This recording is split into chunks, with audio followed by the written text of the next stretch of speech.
এখানে আমি 1.5 কেজি পরিমাণ আম নিয়েছি। তো নতুন নিয়মে যেভাবে আমি আম কাসুন্দাটা বানাবো, আমগুলোকে ছিলে ভালো করে ধুয়ে পরিষ্কার করে নিয়েছি। এখন এটাকে কেটে নিব। আমগুলোকে ধুয়ে কেটে পরিষ্কার করে নেওয়ার পর আমি এভাবে গ্রিট করে নিচ্ছি।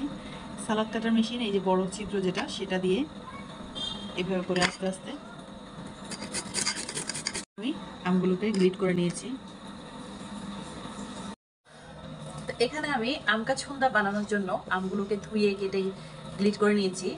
এখন যেটা করতে হবে সেটা হচ্ছে, এখানে আমি পরিমাণ মতো হলুদ দিয়ে দিব। আমি হলুদ বেশি দিব না, হলুদ বেশি দিলে হলুদের একটা বাজে গন্ধ আসে এটাতে।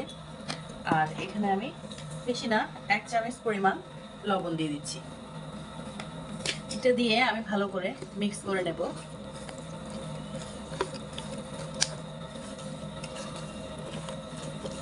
শুধুমাত্র হলুদ আর লবণ দিয়ে আমটাকে আপনি ভালোভাবে মেখে নিতে পারবেন।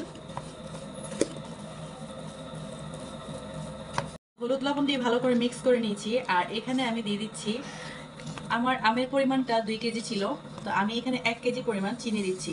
আপনারা যে যতটুকু মিষ্টি খাবেন ততটুকু মিষ্টিটা দিবেন।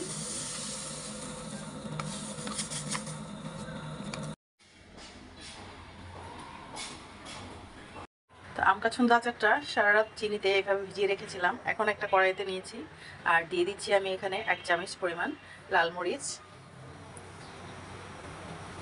একেবারে সামান্য পরিমাণ বাসায় করে রাখা গরম মশলা 1 চিমটি,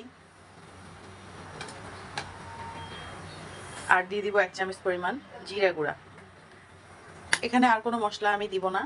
এভাবে নেড়ে চেড়ে চুলায় আমি জাল দিয়ে নিব একটু ঘন হয়ে আসা পর্যন্ত। চুলাটা আমি অন করে দিয়েছি, এভাবে করে একটু জাল দিয়ে নিব। তো অপেক্ষা করছি ঘন হয়ে আসা পর্যন্ত।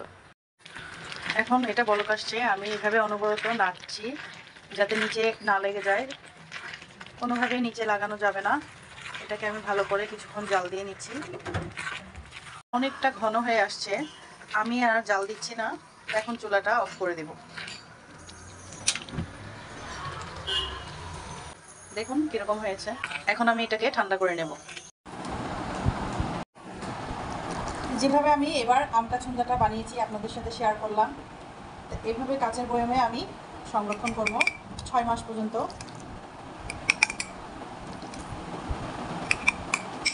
এভাবে কাচের বয়ামে আমি সংরক্ষণ করতে পারবো। নর্মাল ফ্রিজে রেখে 6 মাস পর্যন্ত ভালো থাকবে, কিচ্ছু হবে না। তো রেডি হয়ে গিয়েছে আমার আম কাসুন্দা আচারটা। দেখুন কত সুন্দর একটা ইয়ে আসছে। এই আচারটা আপনি যদি পরোটা দিয়ে খান বা রুটি দিয়ে খান, খিচুড়ি পোলাও যেটা দিয়ে ভালো লাগে একবার খেয়ে দেখতে পারেন, একবার বানিয়ে খেয়ে দেখতে পারেন। তো সবাই ভালো থাকবেন। আল্লাহ হাফেজ।